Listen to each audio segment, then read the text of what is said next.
O Flamengo ainda é um dos 4 invictos do Campeonato Brasileiro, mas está muito longe de ser aquela equipe extremamente eficiente do Campeonato Estadual do Rio, quando venceu o turno, venceu o retorno e ganhou antecipadamente o estadual. Também porque Thiago Neves tecnicamente não tem jogado também porque o Ronaldinho Gaúcho a princípio só jogou nos 4-0 da estreia contra o time então desfalcado, o time reserva do Avaí. Para falar a verdade, desde então o Flamengo não tem jogado bem. Não tem perdido, mas também não tem encantado. Tá certo que o gramado da Arena da Baixada não facilitou o bom jogo, mas pela campanha horrorosa do Atlético Paranaense, que só não é pior do que o próprio Avaí, a gente esperava muito mais de um duelo rubro-negro que a gente praticamente não teve. Tecnicamente, um jogo muito ruim, muitos passes errados, deu uma melhoradinha no segundo tempo, dá até para dizer que foi um 0-0 com gols, nas bolas paradas a coisa se arrumou, mas ainda precisa arrumar muita coisa o Adilson Batista no Furacão e também o Luxemburgo no Flamengo. Vamos ver com a ajuda aqui do Tactical Pad como taticamente jogaram as equipes. Começando pelo mandante, com um bom goleiro Márcio, uma zaga que tem qualidade com o Manuel e o Rafael Santos, mas a fase do Rafael é muito ruim, o Wendel quebrando o galho agora pela lateral direita, Paulinho pela esquerda, uma zaga mais de marcação do que de apoio, os laterais também.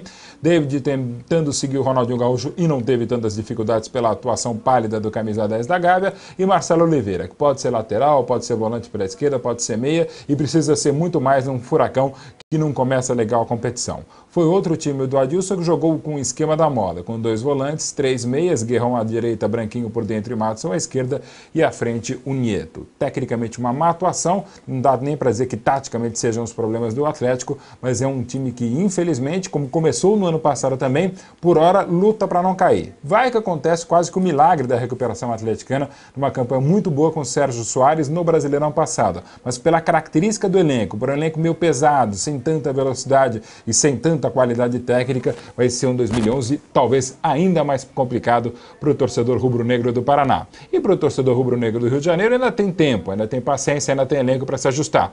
Com o Felipe na meta, os 2 zagueiros de sempre, o Wellington e David Braz, que já jogaram muito melhor na temporada, Léo Moura sempre uma atuação interessante pela direita e o estreante Júnior César com a 66 pode ser uma opção muito boa no apoio, nem tanto na marcação. O meio campo mais aberto pela má fase do Williams e o Renato Abreu tentando se adaptar como volante e o esquema da moda com os 3 meias. Thiago Neves com liberdade para se movimentar e funciona melhor assim. Ronaldinho Gaúcho a mesma coisa, mais centralizado melhor. Botinelli tecnicamente foi muito mal, tanto que saiu no intervalo. Entrou o Diego Maurício, uma das causas da melhora do Flamengo, como também a entrada do David, que fez o gol de empate. E à frente, Vanderlei, de novo, é um jogador que tem entrado melhor durante o jogo do que começar as partidas. Mas se não é o Vanderlei, é o David e o ataque continua com problemas. Talvez mais um motivo para o Luxemburgo apostar de novo, pelo menos no Diego Maurício, para começar a arrumar um Flamengo que tecnicamente está longe do ideal, embora ainda seja apenas uma das 4 equipes que não perderam no Brasileirão 2011. Desde abril, mais de 2 meses sem vitória do Internacional no Beira-Rio. E olha que quase foi derrota, não fosse um gol aos 46 do segundo tempo, de um jogo que o Palmeiras jogou um pouquinho melhor que o Internacional. O Verdão, que não tem um elenco mais qualificado que o de Falcão, que ainda reclamam muito do elenco do Colorado, um dos melhores do Brasil, para não dizer da América do Sul.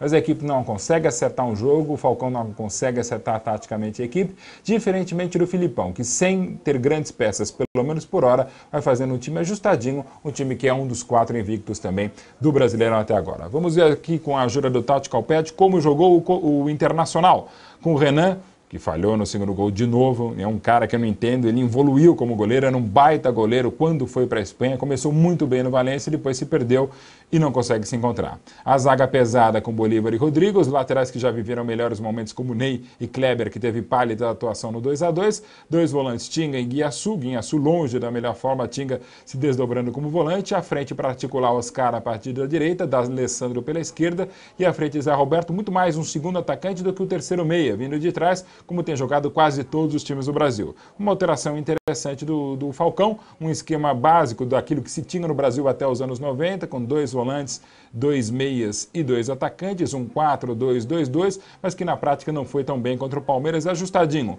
com São Marcos na meta, Danilo ainda na zaga ao lado do Thiago Heleno, Gabriel Silva que saiu ainda na primeira etapa e foi bem substituído pelo Chico na lateral esquerda e Cicinho bem na direita, Márcio Araújo infeliz no lance do gol, mas tem sido um jogador muito regular, como Marcos Assunção tem sido letal em faltas e escanteios. Foi assim que o Palmeiras chegou a empate em outra infelicidade no caso do zagueiro esquerdo Rodrigo do Colorado. E à frente, além de 3 meias. Adriano, sim, é meia. No esquema do Filipão é meia. Como do outro lado, Luan, sim, é meia. Bem aberto para a esquerda. Tenta jogar como o Patrick articula bem por dentro e à frente sozinho, isolado o Kleber. Fundamental nesse esquema do Filipão, que o Adriano faça o facão, sai em diagonal da direita para dentro, o mesmo faça o Luan, como aliás muito bem fez no belo gol da virada do Palmeiras. Gol que o Palmeiras acabou, digamos, cedendo no final, numa desatenção da zaga e no oportunismo do excelente artilheiro Leandro Damião. O Inter pode e deve jogar muito mais do que tem jogado. Agora, esse atual elenco do Palmeiras está quase que no limite, mas como estão vindo bons reforços para o Palmeiras, principalmente Maicon Leite, ao final da participação do Santos na Libertadores, o Verdão deve ter um elenco ou uma campanha ainda melhor que essa, que já é muito boa na terceira colocação. E o Internacional, pela qualidade, pela camisa e por tudo que tem acontecido no Beira-Rio desde 2003, ainda deve bola. O que não significa dizer que Falcão deva ser ameaçado, que está tudo errado no Beira-Rio. É uma questão de paciência, de tempo e de ajuste. E até de ajuste no discurso do Falcão, que não pode reclamar tanto assim do elenco de muito bom nível, que não está jogando bem, mas também, claro, por responsabilidade de seu treinador. Nada boa a estreia do Abelão, mas convenhamos, enfrentou um Corinthians de volta ao Pacaembu, uma das equipes ainda invictas no Campeonato Brasileiro, segunda colocada, e que se ainda não tem Adriano, se ainda não tem Alex, se ainda não tem o melhor da forma física do Emerson Sheik, já tem o William, que já está criando uma belíssima dor de cabeça para o treinador Tite. Onde colocar um jogador que faz os gols que fez, como no domingo no Pacaembu, de cabeça um belo gol, de pênalti o outro.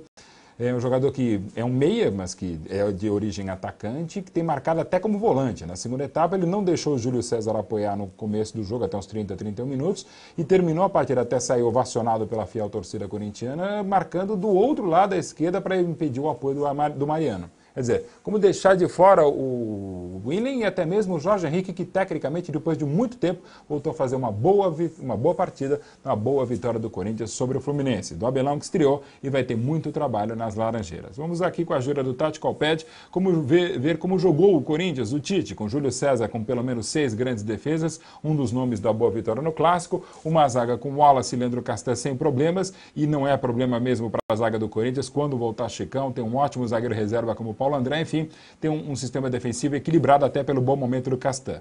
Na direita, o Welder não apoiou tão bem como na estreia no Engenhão, mas provou que ainda pode crescer e muito na lateral direita do Corinthians, como o Fábio Santos está bem na esquerda do timão. Ralf marcou e muito bem o Conca, que não se encontra, Paulinho marcou, apareceu à frente, de novo foi importante, inclusive no lance do segundo gol, no chute longo, que o Berna de novo falhou e largou, o Paulinho foi muito bem, e à frente 3 meias, o Jorge Henrique de novo bem à esquerda, o Danilo centralizado por dentro, o William a partir da direita, mas muitas vezes encostando no Liedson, que por vezes ficou muito esquecido, como na segunda etapa, quando o Fluminense jogou bem mais, mas ainda assim é referência nesse time que espera, repito, o Adriano. Do lado do Fluminense, o Abelão treinou na sexta-feira um esquema com Edinho como zagueiro, mas veio no tradicional para os dias de hoje, esquema com 4 zagueiros, Gum e Leandro Eusébio muito mal técnico e fisicamente no meio da zaga, Mariano e Júlio César que só apanharam a valer no segundo tempo, Valência mal e Edinho ainda pior, e melhorou o Fluminense quando entrou o Souza, no meio campo Conca centralizado, mas longe da forma do ano passado, Tartá tentando fazer a função do Araújo e sentindo a falta de ritmo a partir da direita, e Deco também bem até no jogo, não tão bem como nos 2 outros jogos do Fluminense, mas saiu lesionado a 36 da primeira etapa e é problema para o Fluminense, que teve em Fred de novo muito mal tecnicamente. O Flu, na verdade, só melhorou mesmo no segundo tempo com as boas mexidas do técnico Abelão, quando o time jogou assim, com Valência na cabeça da área, um losango no meio campo com Souza à direita, Marquinho à esquerda, Conca centralizado, Fred e Tartá, e melhor ainda depois, quando entrou Rafael Moura, 16 do segundo tempo, o Rafael mais próximo do Fred, o Fluminense criou boas oportunidades, mas parou na má pontaria e na ótima atuação do goleiro corintiano Júlio César. É um Fluminense que ainda acredito que vai crescer, mas acho difícil, por aquilo que não tem jogado e principalmente por aquilo que não tem corrido, sonhar com o título de bicampeão brasileiro ou até mesmo com a Libertadores da América. Diferentemente do Corinthians, que começa muito bem e tem potencial técnico pelos reforços que chegam ao Parque São Jorge para brigar, quem sabe, até mesmo pelo título mais um de campeão brasileiro de 2011. 100% de aproveitamento em 4 jogos e não jogos quaisquer. Venceu o campeão brasileiro Fluminense fora de casa, venceu o Atlético Mineiro na Arena do Jacaré, um galo que vai fazer um bom brasileiro.